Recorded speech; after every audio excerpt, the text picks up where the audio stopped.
Broadcasting Service Incorporated, DXDA, Radio Agusan, Masaligan, 927 kHz sa AM radio.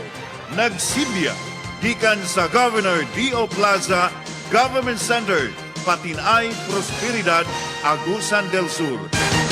Sakop sa kapisanan ng mga broadcaster ng Pilipinas o KBP. Ang hustisya, pagtuki o katinawan sa mga nagatunhay nga balaod o desisyon sa Korte Suprema. Ang hustisya, uban ni Judge Kimal Salakop, matag alas 11 ngadto sa alas 12 sa udto sa adlaw nga Sabado dinhi sa DXDA Radio Agusan. Ang hustisya.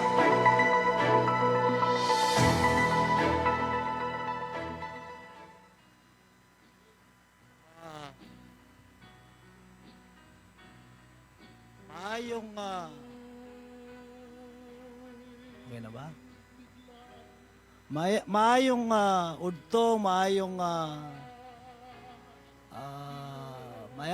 udto sa among tanan, Agusan del Sur.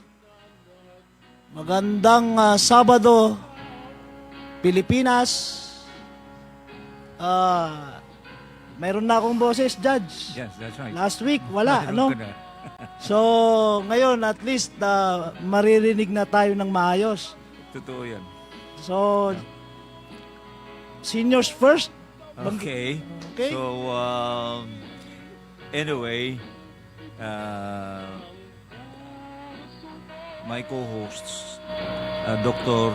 Tumawis, who is presently the chief of the DTRC, or Drugs Treatment and Rehabilitation Center. Aside from being a chief, he has a lot of experiences. And first, Dr. Tumawis is a charter member, one of the founders of Rotary Club of Apo, Quezon City. Current Executive Director of Citizen Crime Watch of the whole Caraga region. Alpha Pi Omega United International Organization with a position of Mindanao Council representative. He is also the national president, the founding chairman of Bangsamoro Youth for Peace, a former vice president of the Doctors to the Barrios Alumni Association, Apo Theta Sigma Alumni Association, who he is the current president. Dr. Tumawis, siguro for our episode today, because of the urgency na kailangan that people should know how the newly established DTRC operate, starting from the time yung paano ba, kasi maraming nagtatanong na may mga gustong magpa-admit, mag-avail noong DTRC. Would you mind explain kung paano? Mga kababayan, talagang natuwa ko, pinagdasal ko, magkaboses ako eh. Oh yes, yes. Judge. So anyway, si Judge, kung mamarapatin niya, no? Aside from a retired artist, si Judge, he was also past president of Agusan del Sur Chapter, Integrated Bar of the Philippines. Yes. So talagang sa Agusan del Sur ka That's right. halos yung prime of your life, yung kalakasan mo. He was also a commissioned officer of the Armed Forces of the Philippines as a rank of captain.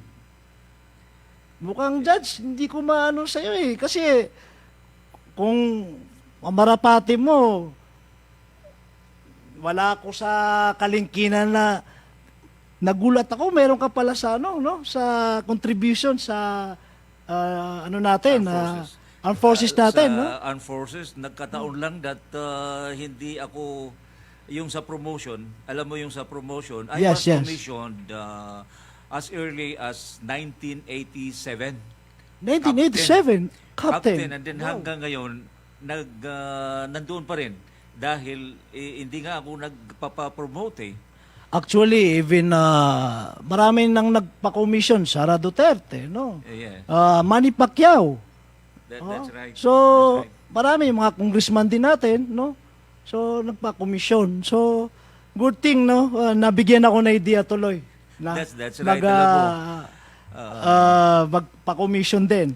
And also, he was past president ng Agusan del Sur Parents Teachers Federation, no? So, marami pa yan. He was also a Kiwanis member. Yes, past president of the Kiwanis. Past president of the Kiwanis. Talaga namang, talagang sana na masundan ko yung mga yapak nyo, Judge. So anyway, Judge, tumbukin na natin yung ano, yung gusto nating ibahagi sa mga kababayan natin. That's right. Bago ko umpisahan to, sana matutunan ko magbisaya, ano? In a matter of time, Yes, you will oh. learn. Ikaw nga, parang hindi ka na maranaw eh. Pag nagbisaya ka, Judge, no? Ako naman, kaya nasabi ko yon, Judge, no? Kasi even as a columnist din, mas ginugusto ko sa tabloid magsulat kaysa yung mga malalaking newspaper, printing company Aha. na mga English, no? Yes. Nandiyan ang Business Mirror, no, Inquirer. Mas ginugusto ko, sabi nga ng mga kaibigan natin, at siya nga mahilig sa mga tabloid. Kasi doon po, na-express ko yung gusto natin na masabi Yes. doon sa pinaka-target natin sa masa, That's correct. the common poor. Kasi Totoo sila po yan. ay karamihan dyan, di nakakaintindi ng English, kayo nang tinutumbok natin na Tagalog yung ano natin, mga tabloid, doon ako nagsusulat. In relation to that, dito rin, gusto ko matuto magbisaya kasi this is an AM radio, hindi lang dito sa platform natin, hindi lang sa social media, Yes. o sa TV, teleradyo, sa radyo rin. So, yung mga remote areas natin dyan, no, sa mga bundok, no, naabot lang nila, radyo. Correct. Oo. Nabalita ko kay Sir Joel, magkakaroon din tayo ng FM to. Yes, in a matter Sooner. of time yan. It's a matter of time, no? Yes. AM, FM. So, marireach out tayo ng mga ating mga kababayan na mas nakakaraming may hirap, maintindihan tayo, Yes. bahagi natin yung serbisyo natin. That's right. So, kailangan magbisaya ako, no? Buti na lang may, Sa susunod. buti lang may asawa na ako. Baka ano yung asawa ko, magaling magbisaya yun kasi sa ganun. MSU, iligan eh. Okay. So, magpaturo ako sa kanya. That's no? right. Anyway, in the answer of your questions Yeah. regarding dun sa admission, tama ba yun? Okay, admission flow. Can you repeat? Yung ang gusto nilang malaman is yung admission flow ng DTRC. Paano? Okay. Ito yung ano natin. Ang DETRC, gusto nating marinig to sa radyo. Yung mga kababayan natin na sa remote areas. Kasi Okay. we found out may mga drug surrenderers din sila. No? That's Yung last month, pinuntahan natin sa San Luis, Municipality of San Luis, specifically doon sa Barangay, Santa Ines, yung nag-orient tayo sa community-based drug rehabilitation program. Maalaga to, no? Kasi we have to disseminate ano talaga ang drug abuse treatment and rehabilitation center. That's right. Unang-una po, I'm trying to explain, gusto ko ma-explain to sa layman term para maintindihan ng mga tagapakinig natin. Mhm. Ang rehabilitation po, no? Kasi yung iba, gusto magpa-rehab pero natatakot. Mhm. Ano po siya? Partly mix. Partly hospital, partly jail, Mhm. partly monastery, simbahan, partly university, education. Yes. Ang dami. Okay. Kaya nga, Judge, talaga yung trabaho natin sa center, rehab center, napaka-holistic, no? Yes. Hospital, because meron tayong doctors, nurses, pag clinically approach. Yes. Like for example, yung may sakit. Mhm. Sakit sa, hindi lang sa sakit sa pag-iisip, sakit lahat sa buong katawan, no? Yes. Clinically. Partly jail. Kasi may mga kaso yan. Yung iba dyan. Karamihan. Most of it. They have this criminal records, kaya nga nagparehab sa atin, no? Mhm. Yung section 11, no? 12. 12, gano'n, no? Five. Sa Dangerous Drug Act, no? Mhm. Ngayon po, yung tinatawag na jail, meron tayong military approach doon. Mhm. How to discipline, no? Yes. Kasi dinidisiplina natin, nire-rehab natin, no? Okay. So meron yun. Definitely walang no touch policy. Hindi pwedeng ma-abuse natin yung pasyente natin through violence or ina-harm mo na through Or manhandling. manhandling. Walang manhandling. Yes, yes. Parang pag nagdidisiplina ka ng anak mo, no? Yes. Yun nga sa anak mo, pwede mo pang paluin eh. Mhm. Though may paddle ako doon, pero hindi ko yun ginagamit sa kanila. Bawal po yun, ha? That is against the human rights policy. So, ang discipline namin doon, pagdating doon sa jail, military approach, meron kaming simpleng, for example, face the wall. Yes. No? So, marami yon.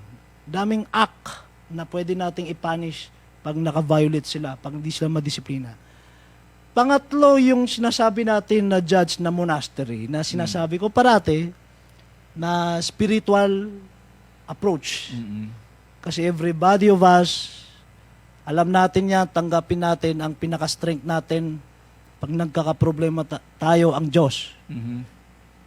So doon po sa atin, alam mo, Judge, ang ginawa natin doon, alam mo naman yan, parang Little Jerusalem. Mhm. The Christians, the Muslims, the Catholics, lahat. Meron tayong Seventh-day Adventist doon, meron ding INC. We have a devotional program doon. Mhm. Pinaseparate ko po yan. Kasi may right ang tao. Mhm. That is a universal law Okay. na i-practice niya yung religion niya. Yes, yes. And it will be makakatulong sa pag-rehab sa kanila. That's right.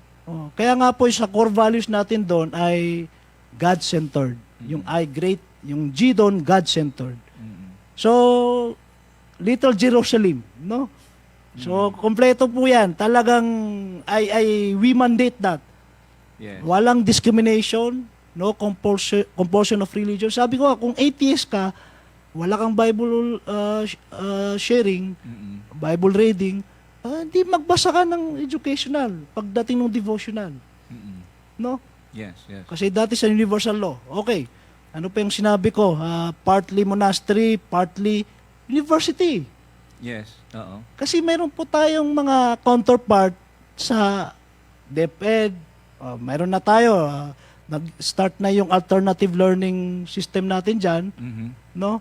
Yung mga hindi nakakabasa. Yes. Become addict pero no read, no write. Papagraduate natin doon. Very good. Okay. That is accredited by the DepEd. Mhm. Okay? Kasi partnership yan. No? So, dami nating tinuturo doon, no? May mga Yes. teachers din tayo na organic. No? Mhm. Isa pa, yung livelihood, vocational. Mhm. No? Meron tayong TESDA. In fact, natutuwa ko dito sa Agusan del Sur, yung TESDA rito, no? Very, very active, no? In fact, 2 weeks ago, pumunta sila sa akin, pero 2 weeks ago daw, na-install nila yung provincial training office rito. Mhm. So tinitrain lahat, no? Maganda. Yes. Speaking of livelihood, mayroon tayong palaisdaan doon. Mhm. Mayroon tayong rancho doon ng kambing, no? Okay. Mayroon din tayong gardening, backyard gardening, and so on, so forth. Ang ganda, no? Kasi that is part of therapeutic. Okay. Yeah. Therapy yan, Judge. Kaya pag nandun ka, di ba, nakaka-relax Oh, tayo. Yes. Yes. Para ayaw natin lumabas. That's right. So, yan po yung mga initial na sasabihin natin sa inyo na kaya nga po rehabilitation, do mahirap na trabaho sa part natin kasi behavioral management. Okay. Ibig sabihin, yung behavior, anong sa Bisaya sa behavior? Yung pagkasing-kasing ba, ayusin, no? Yung kwan. So, tatanggalin natin yung addiction nila para pag nakalabas sila, Yes. they are newborn, no? Parang pinanganak na maayos ang pag-ugali, discipline. Maayos, kung kumain, maayos yan, no? Oh, Kung correct. ano yan, no? So lahat ng addiction nila marami pa tayong pwedeng masabi dyan. Nga pala, bago ko makalimutan, dito sa admission, no? Mhm. Pag ina-admit ang pasyente, no?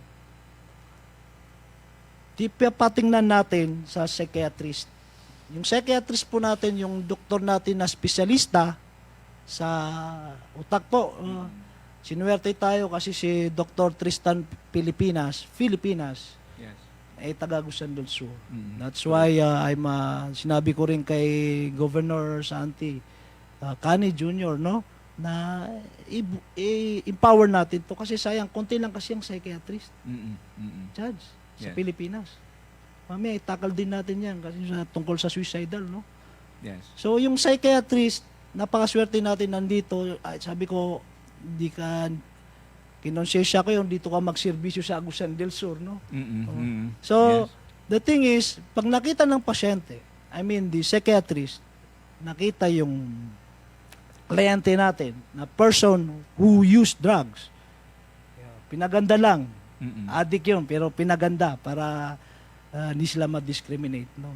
Person who use drugs, upon admission, na meron siyang severe mental illness, Mhm.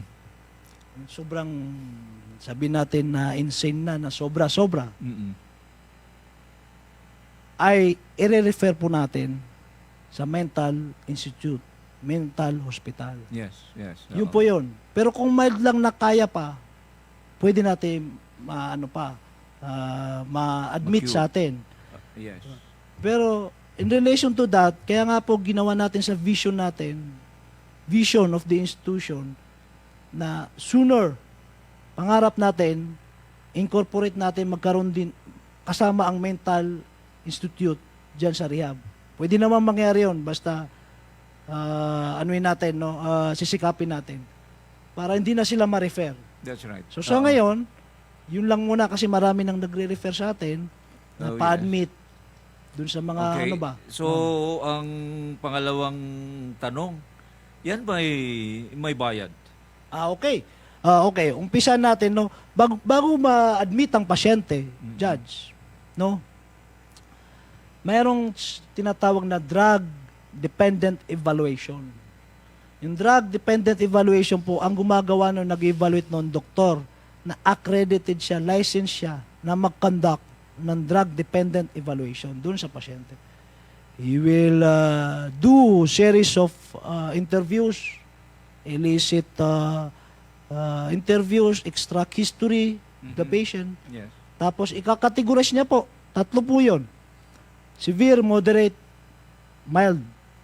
Pag mild, saka moderate, sabi niya hindi ka kailangan i-confine, i-admit sa rehab, kundi doon sa mga aftercare program ng DOH o kaya yung outpatient ang tawag doon. Mhm. So tinitingnan ka pa rin, nakakauwi ka. No? So may Yeah. mga program dyan. Ngayon, bago pala mangyari yun, pag na-evaluate ka na ng DDE, no? Ipapasa yan sa mesa nyo, sa sala nyo Sa pala. legal. Oh, sa sala nyo, sa mga judges. Sa, Oh, yes. no, sa sala ng judges Okay. para makapag-issue ng court order. Kasi Okay. may nalabag silang sa Criminal Act, no? Okay.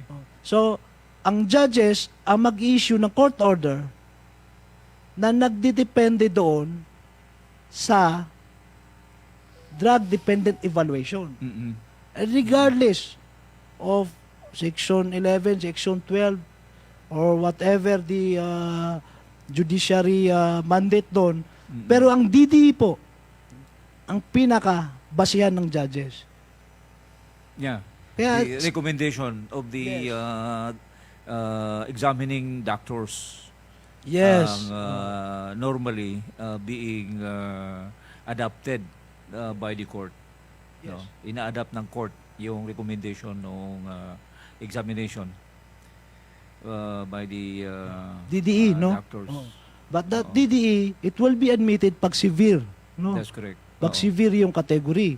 So, Okay. ilalagay dyan ng judges na according sa DDE, you will be admitted, mako-confine sa rehabilitation center. Okay. Now, pag na-admit na yan, no, dito sa atin, Yes. meron tayong mga ano dyan, may mga proseso, no?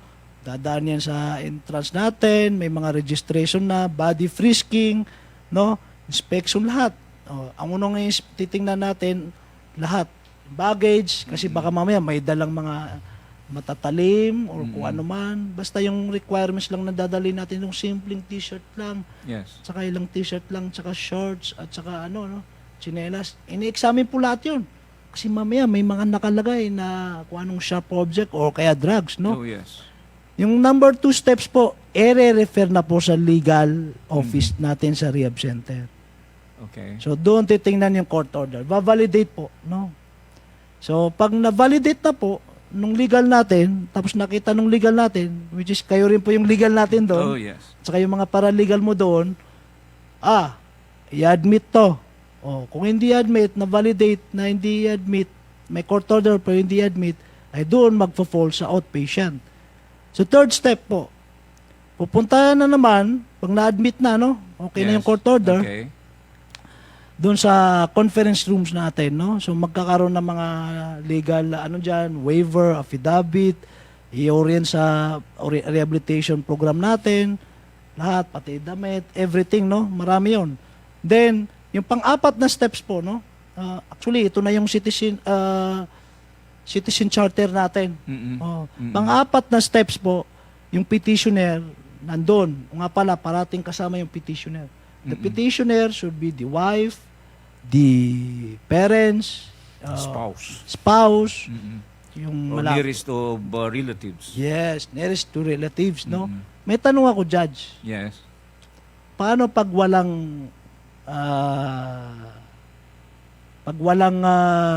relatives? Sinong petitioner niya? Well, normally, kung say walang nagkaka-interests na relatives, so the PNP can even ask for the admission of the patient, by filing a petition in behalf of the patient. Kasi if you will note that kung yung mga sitwasyon na walang, maybe kahit na may mga relatives but parang sawang-sawa na sila, they just abandoned the person, the PNP can do it, the DSWD can do it. Yun. Yun ang Oo. inaanap ko. Inaantay ko nga na DSWD. sila ang magpipetition Yes, sa court in behalf of the patient for his or her rehabilitation. So the same procedure that a petition is to be filed before the court, the RTC, where the patient is found. So yan, ng jurisdiction. Yes. Judge, no? Meron tayong case niyan. Pero iba kasi to educate our mga kababayan. Minsan yung problema nila kasi kapag petitioner ka, no? O kaya pamilya ka, binibigay na sa gobyerno. Nagkakamali sila, may case tayo ng ganyan. Tinawag natin DSWD, pinapuntahan natin doon sa kamag-anak. Kasi posible walang kamag-anak yan. So, kahit po sinagot ng PNP tsaka DSWD, no, mga social worker natin, pupuntahan mismo ang kamag-anak, no? Oh yes. To enforce talaga, no? Yeah, exhausts ang Exhaust. effort Yun. para at least ma-locate ang closest relative of the patient. Yes. Mm-mm. So anyway, Yeah. And by the way, kasi sa ngayon, we do not have much problem about yung mga pasyente or yung mga pasyente na may mga kaso sa korte whereby the court rendered a decision sa ngayon sa yung mga records, you will note that generally may mga kaso yan sa mga different courts. Yes, yes. In Correct, Caraga region. yes. May sa Butuan, may sa Surigao, may sa here in Agusan del Sur, Yes, yes. you know. And then because of the plea Bargaining. Yes. allowed the accused or the court rendered a decision whereby the accused, one of the penalty imposed is for the accused to be rehabilitated. So yung mga na-rehabilitate natin dyan, these are all coming from the courts. So yung mga isang tanong dyan is, if one is a voluntary, one who will volunteer to avail. Paano ang gagawin? Anyway, I will answer that.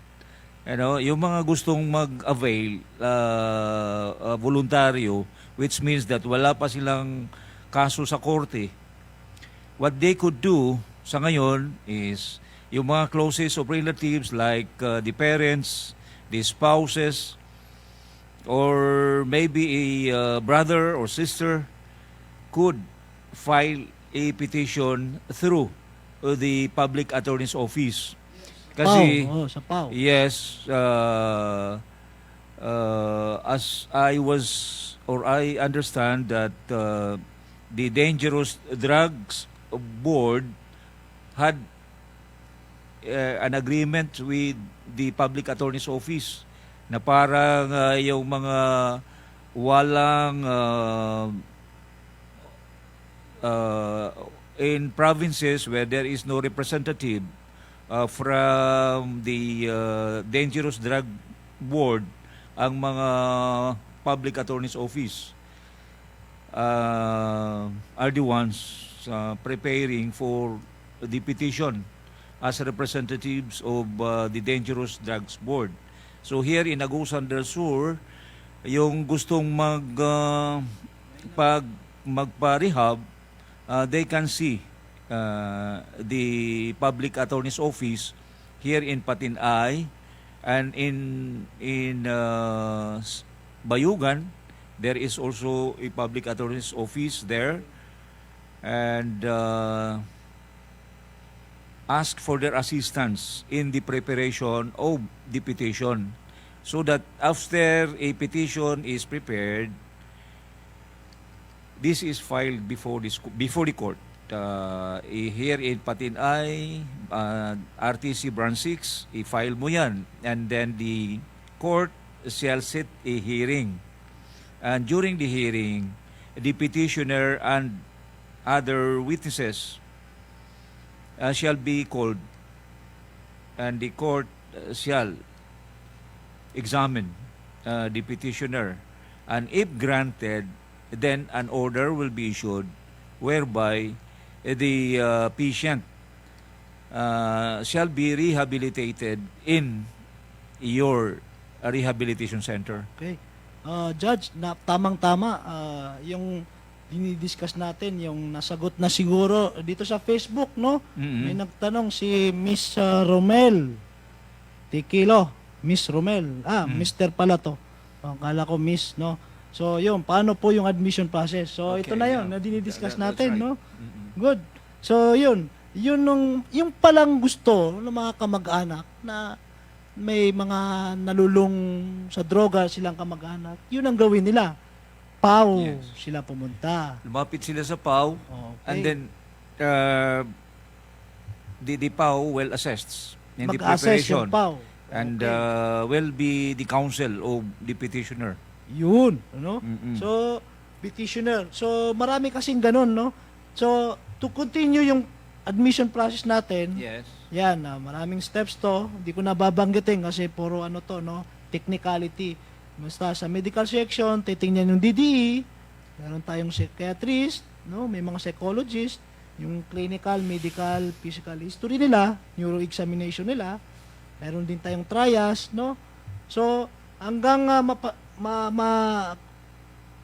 pang 7, pang 8 na steps, doon na tayo sa billing, no? Mhm. So, Oh, yes. tinitingnan sa billing, meron tayong tinatawag na social welfare classification, Mhm. kung indigent or may kaya, no? Yes.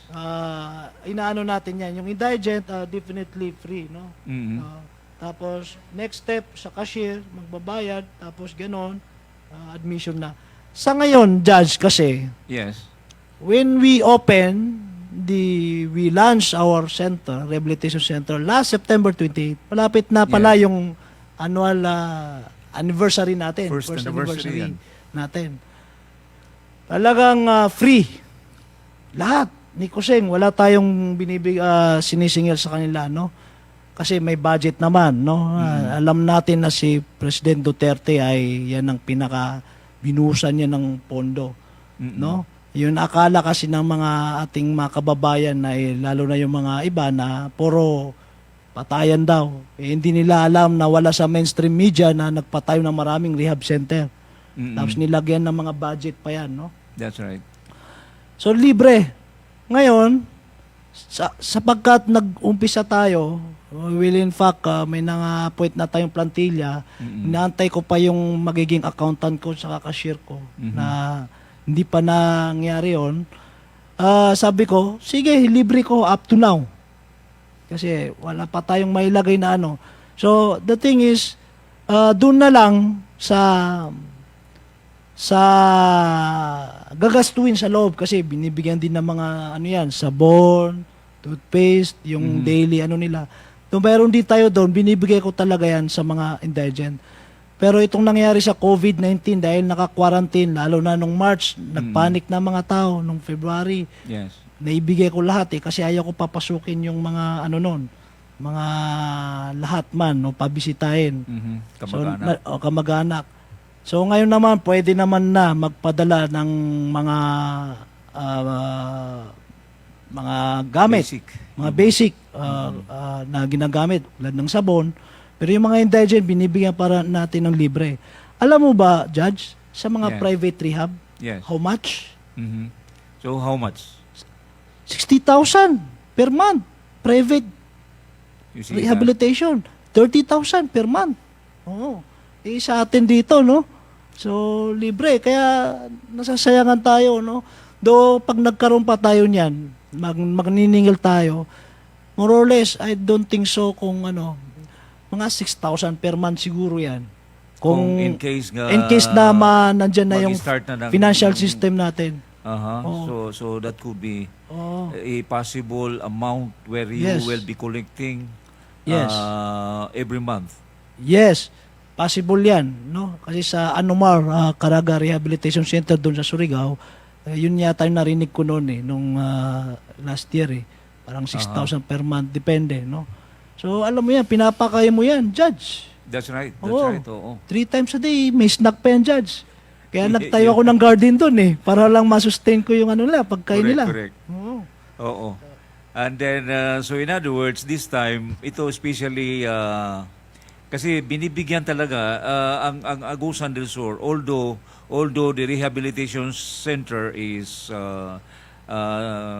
catering on not only Agusan del Sur, but other provinces, pero because of this so much support exerted by the then Governor Eddie Bong Plaza Yes, yes. and Correct. now Congressman and other leaders of the province, it's proper that Agusan del Sur, yung mga taga Agusan del Sur should avail of this rehabilitation center. At saka especially malapit, malapit. Accessibility. That's right. Very easy to visit a relative who will be rehabilitated dahil malapit lang. Judge, Mm-mm. ang di nila alam, dito sa atin sa Mindanao, no? Yes. Actually, Vismin yata Visayas Mindanao. The only co-ed government rehabilitation center. Do you explain that? Co-ed, lalaki at babae, female and male. Mhm. Kaya grabe yung challenge natin dyan, no? So, talagang the only government rehabilitation center sa buong Visayas Mindanao. Meron kasi doon sa may Pagadian yata o ano, pero LGU ano yun eh. Pero government LGU na parang alam Supported. ko, supported na ano. Ito kasi sa atin, even yung facilities, ang DOH mismo ang nag-design dyan. Kaya ang ganda ng facilities eh. Yeah. No? Okay. So, talagang it was designed talaga sa male and female. Okay. Kaya nga ang trabaho natin dyan, Judge, nandyan na lahat. Ang trabaho lang natin dyan, yung mga skill workers natin, ma-equip natin, maging holistic, ma-train, behavioral management kasi. Mhm. Kaya ba historically Yeah, din, yeah. marami tayong tinanggal dyan na yeah. no? Kasi yun lang. So, we see to it, yun dun din sa magtatrabaho sa atin na talagang we are very strict. Talagang tayo ang nagdidisiplina sa mga pasyente, dapat tayo rin mismo disiplina. Yes, that's correct. So, Tama yun yan. Judge, no? Yun ang di alam ng lahat. Kaya yung sa Agusan del Sur, napakaswerte kasi nandito na, no? Buti na lang na i-donate ni Kong Edibong Plaza yung we are at the foot of the Mount Yeah. Diwata, no? And Yeah. so ano yan, we see to it na itong September 28 na mayroon tayong reports. Mhm. So sana makatin yung iimbitahin natin, no? So Yes. somehow may nagawa tayo sa itong 1 year. That's right. That's Successful. So Oo. At saka we have yet to yun na nga sa ngayon dapat nga ang Agusan del Sur yung mga possible na pasyente, so it's very high time ngayon na mag-petition na sa korte. yes. I am encouraging the parents, no, the close relatives of Spouse. the patients, na it's very timely ngayon na mag-avail na sila that we have the rehabilitation. Instead of going there in Surigao, you know how difficult yung halimbawa doon sa Surigao del Norte in Surigao City. Aside from malayo, ngayon because of the COVID, it's not that easy for you to be traveling to Yes. other cities and provinces. So while here in Agusan del Sur, wala kang hadlang. You can at any time, except may mga sa palisiya, on the time of visit, but generally, because of the nearness doon sa facility, the close relatives can easily visit the patient. So, I hope na yung nakakarinig ngayon, our courts, Bayugan, RTC Branch 7, and then we have RTC Branch 6 here in Patinay, and we have also RTC Branch 55 in Trento. They can file their cases in these three RTC branches. Just see the public attorney's office and then seek their assistance, and readily they will magbibigay ng assistance. I know them. They are good lawyers. And hindi kayo pababayaan. So it's Anyway, timely now. Judge, no? Speaking of Gusan del Sur at saka admission, meron na tayong mag-admit na ito nga, ano to mag-asawa, no? So, good thing, no? This is our first case, mag-asawa pa.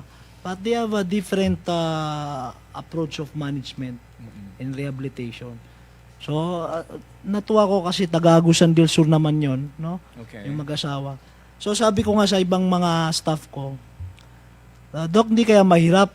Sabi, mahirap daw kasi suggested dapat magkahiwalay na rehab.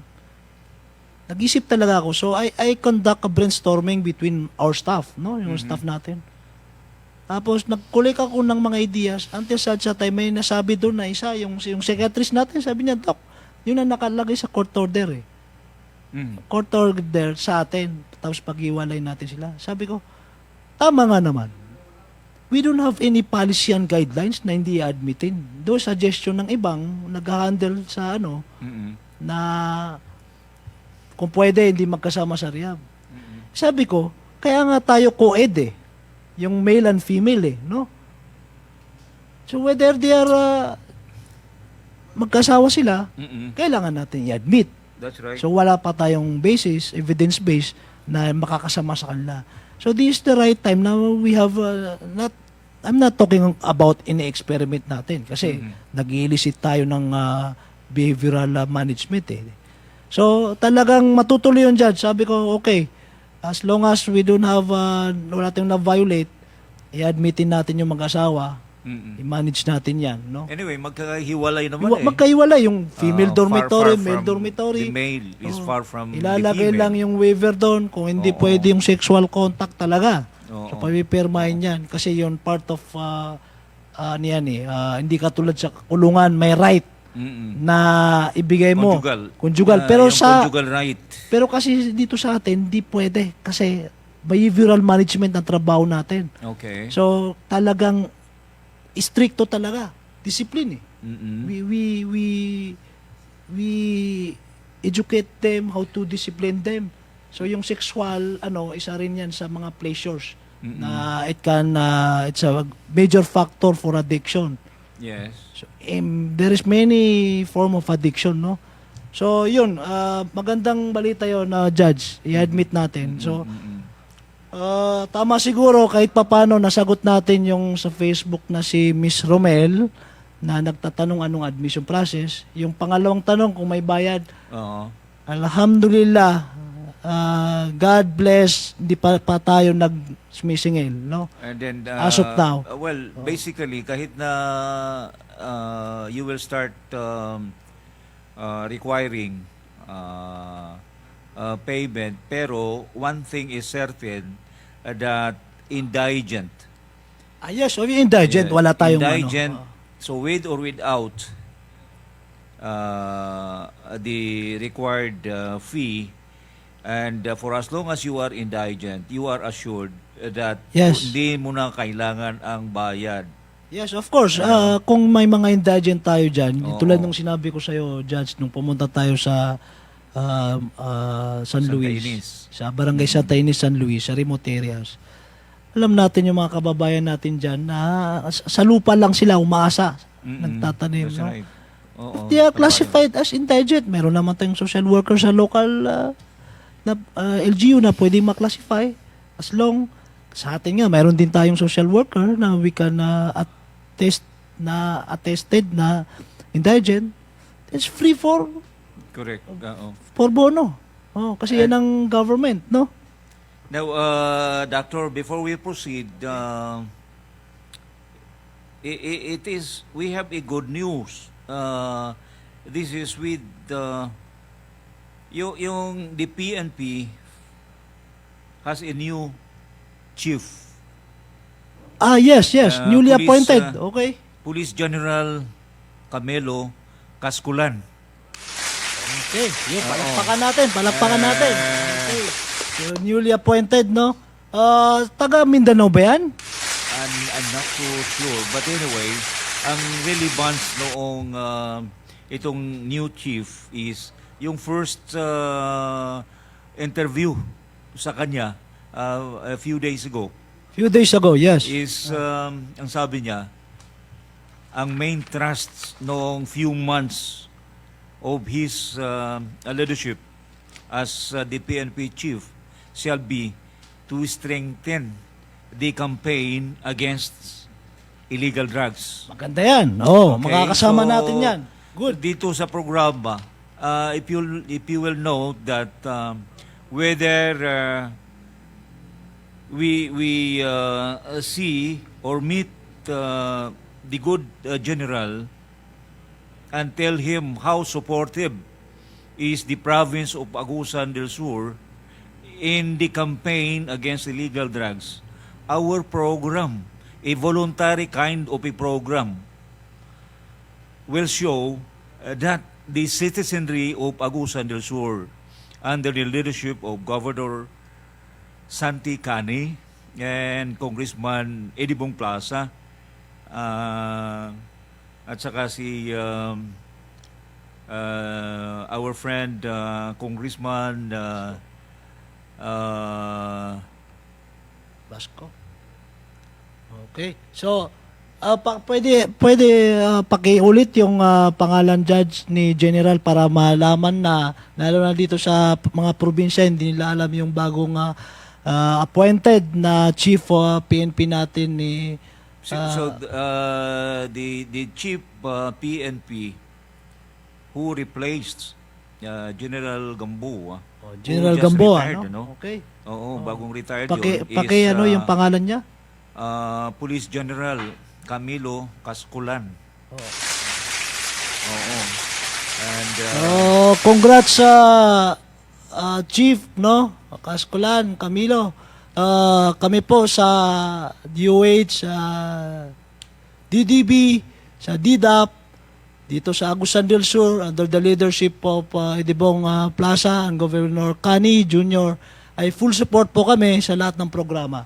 That's So, right. At saka, now, speaking of, or talking about the PNP, Yes. you know, as a former judge, ako, sa walang pabor-pabor, you know, na during my time as a presiding judge of RTC Branch 6, nakita ko talaga ay itong how the PNP of Agusan del Sur were working so very hard in their campaign against illegal drugs. You know, ako ang witness diyan. And then I would like to congratulate them.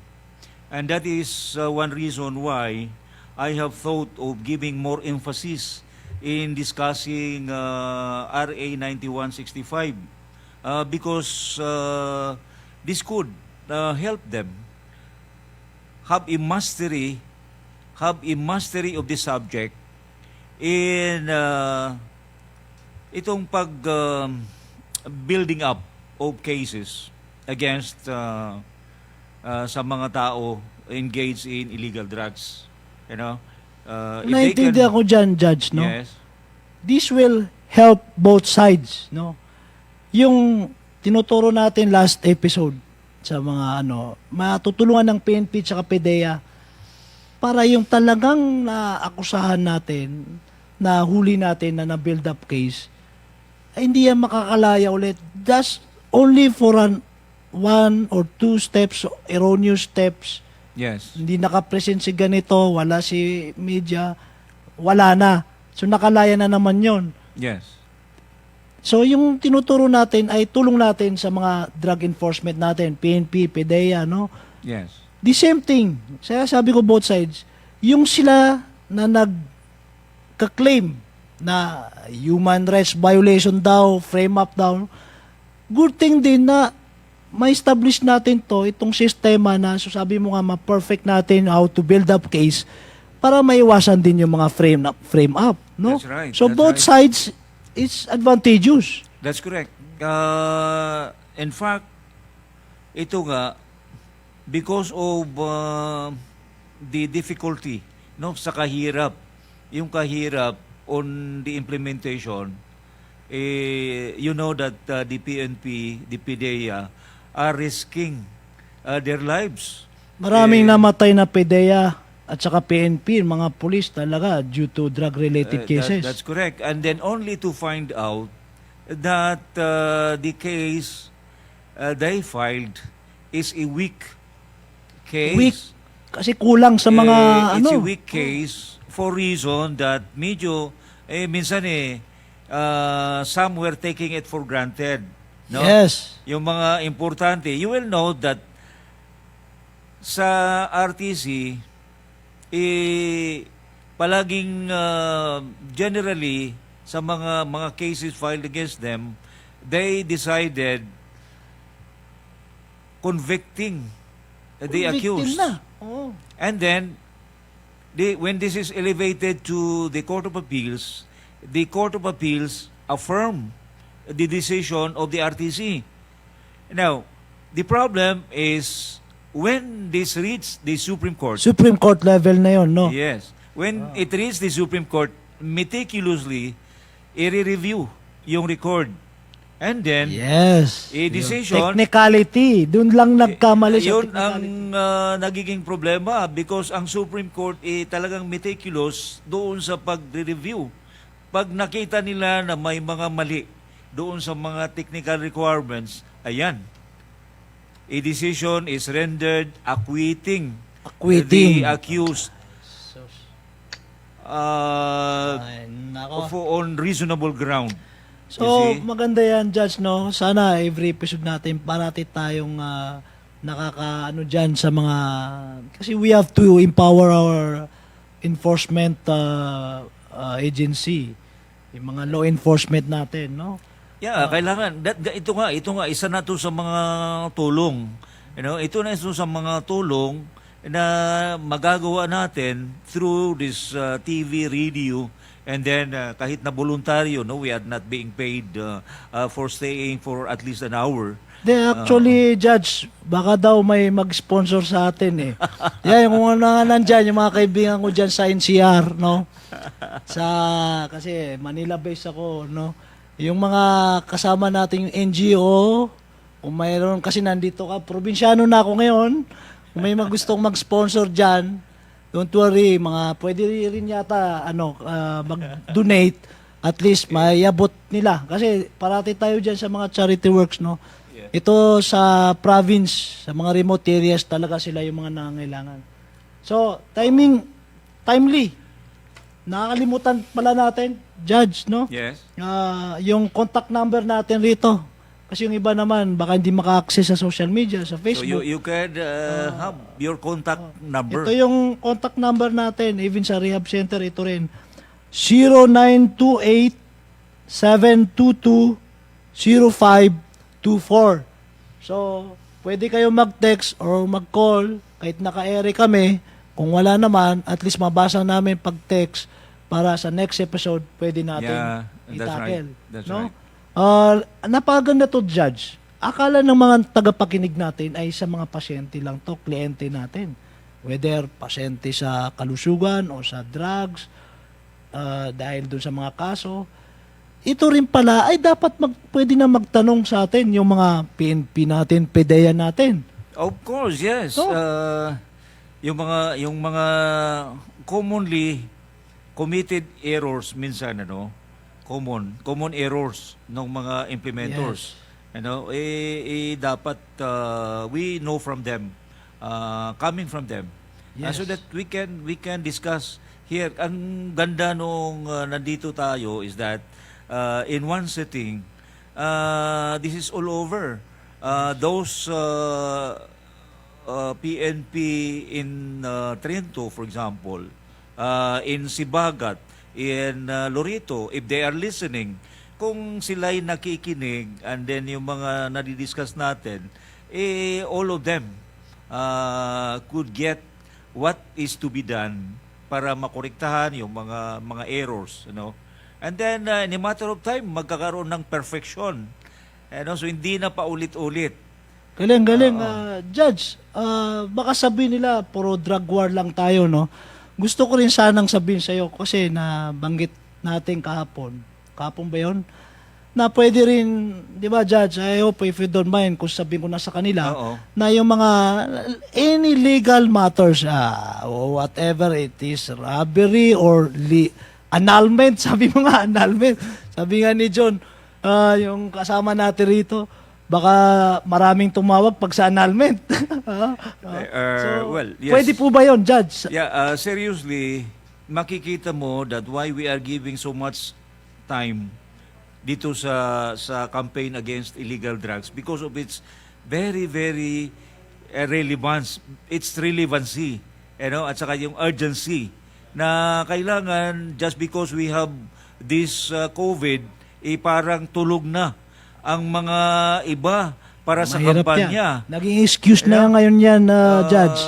Hindi magiging excuse. Ang COVID ginagawang excuse ngayon. Hindi magiging excuse yan dahil iba ang illegal drugs.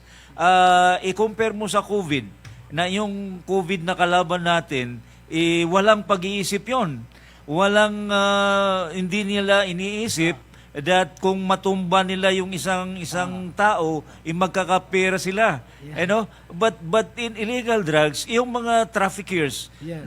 yung mga pushers, ang intention doon is how to sell their illegal drugs para magkapera. So very bright ang mga yan.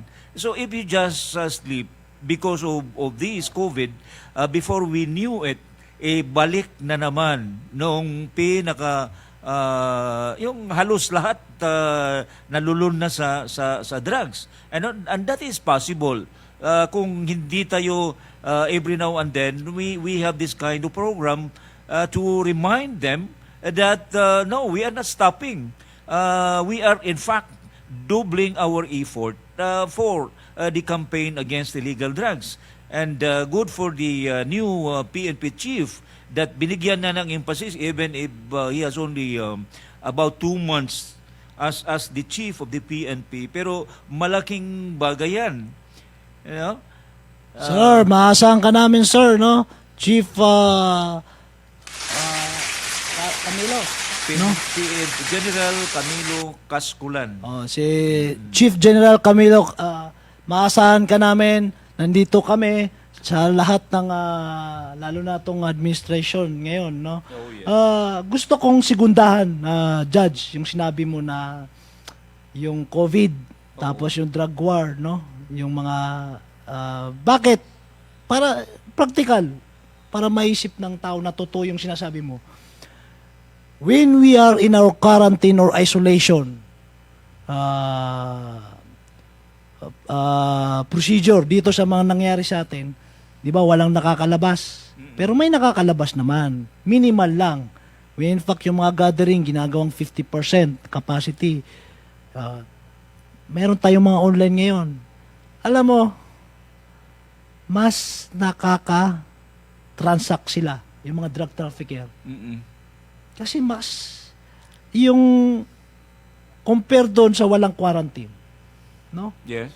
So, may advantage sila kung tutusin. Online, nasa bahay lahat. Ngayon, yung mga person with use of drugs, mga gumagamit ng bawal na droga, ay sa bahay na. Oo. Dinadala. That's right. See? Because of, dahil dumami yung mga Dumami nagdadala. Sad to say, sa bar, masakit sa ano natin, doon tayo, diyan ang roots natin, sa Marawi. May nakikita pa rin tayo na nahuhuli doon. Ang sakit sa, kahit masakit sa kaluban natin, no? So why, kahit may quarantine, may COVID na dyan, pa rin yung drugs? Because of, may pera eh. That's right nga eh. Paano hindi sila especially ngayon, mahirap ang buhay ngayon because of the COVID, no? So sa kanila, madali lang magkapera. No? Yes. At saka yung mga person with use of drugs, yan ang gusto nila sa bahay lang. Oh, you see that? Mas mapoprotektahan, ayaw natin sila palabasin, di ba? Dahil sa COVID-19. Pero, they can freely use it at home. Mhm. No? So, Yeah. So, ang problema ngayon, yung mga drug traffickers.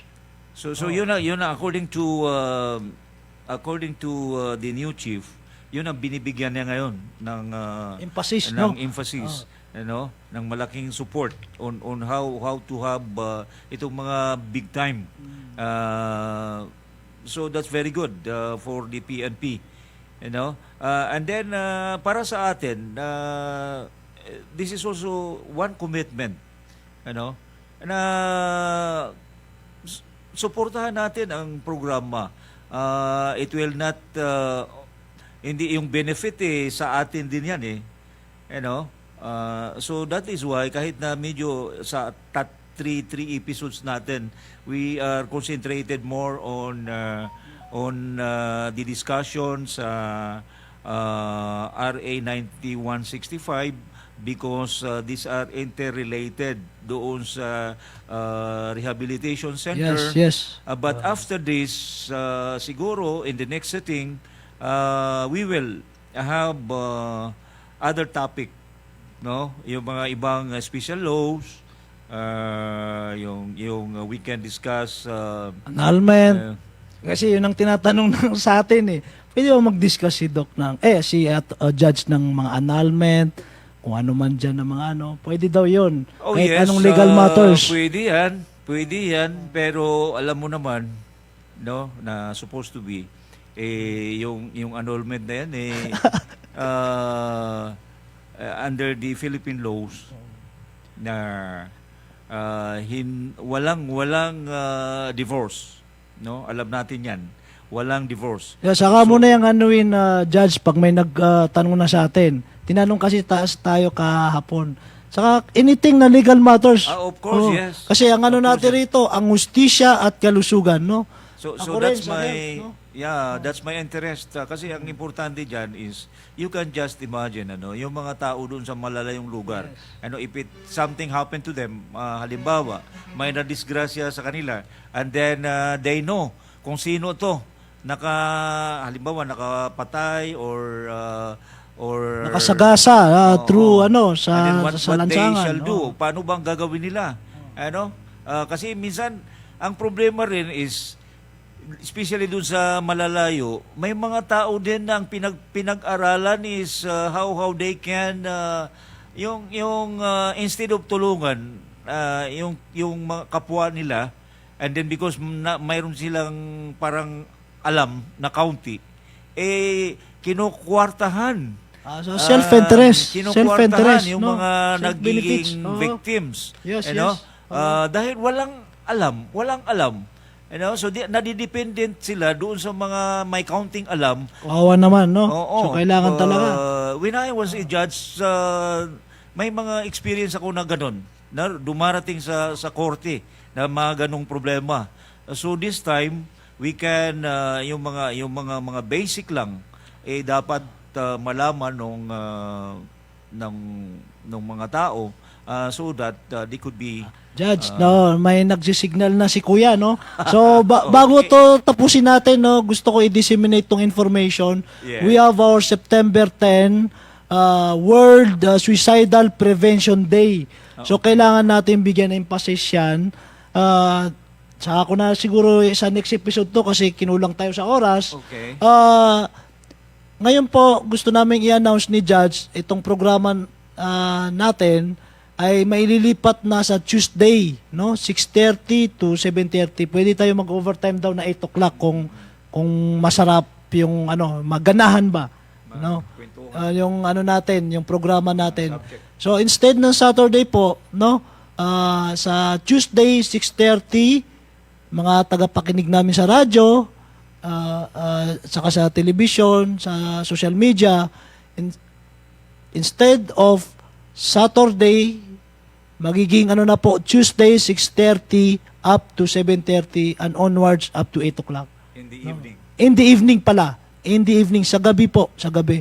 Pwede mo bang bisayahin yon na Judge para marinig nung Kining atong programa karon 11 to 12.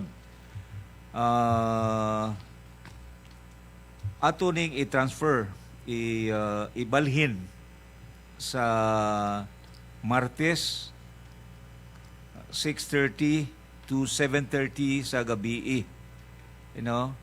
So do not be surprised, dili mo matingala ang karong moabutay nga Sabado wala ning programa sa 11:30 to 12. But expect us na sa Tuesday,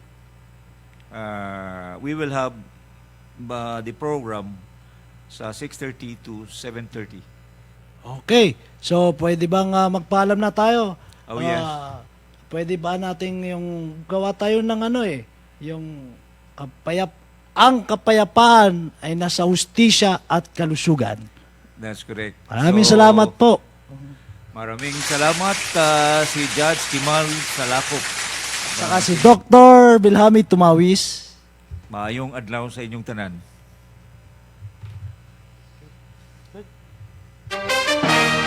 Nagpaminaw kamo sa Agusan del Sur Broadcasting Service Incorporated, DXDA, Radio Agusan, Masaligan, 927 kHz sa AM radio. Nagsibya, gikan sa Governor D.O. Plaza, Government Center, Patinay, Prosperidad, Agusan del Sur.